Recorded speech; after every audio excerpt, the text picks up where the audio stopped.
Iran ও যুক্তরাষ্ট্রের মধ্যে বহুল প্রতীক্ষিত শান্তি আলোচনা এখনই শুরু হচ্ছে না। আয়োজক দেশ পাকিস্তানের প্রধানমন্ত্রী দেশে না থাকায় ঝুলে গেছে এই কূটনৈতিক প্রক্রিয়া। তবে মার্কিন প্রেসিডেন্ট ডোনাল্ড ট্রাম্প দাবি করেছেন যুদ্ধ এখন শেষের পথে এবং বড় কোনো চুক্তির দ্বারপ্রান্তে বিশ্ব। কেন থমকে আছে ইরান যুক্তরাষ্ট্র বহুল আলোচিত বৈঠক?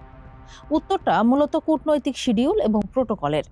আলোচনার জন্য তেহরান ও ওয়াশিংটন উভয়ই ইসলামাবাদকে বেছে নিলেও পাকিস্তানের প্রধানমন্ত্রী বর্তমানে দেশের বাইরে রয়েছেন।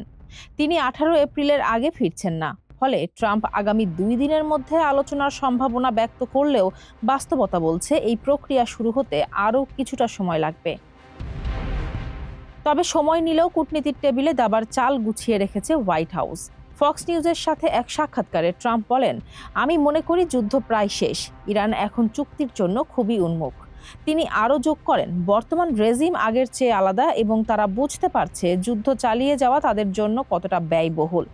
তবে চুক্তিতে না পৌঁছালে ইরানকে পুনর্গঠন করতে আরও কয়েক দশক লেগে যাবে বলেও পরোক্ষ হুমকি দিয়ে রেখেছেন তিনি। মার্কিন ভাইস প্রেসিডেন্ট জেডি ভ্যান্স সাফ জানিয়েছেন, তারা কোনো ছোটখাটো ডিল নয়, বরং ইরানের সাথে একটি গ্র্যান্ড বার্গেইন বা বড় চুক্তি করতে চান। শর্ত একটাই, পারমাণবিক অস্ত্র তৈরির পথ ছাড়তে হবে তেহরানকে।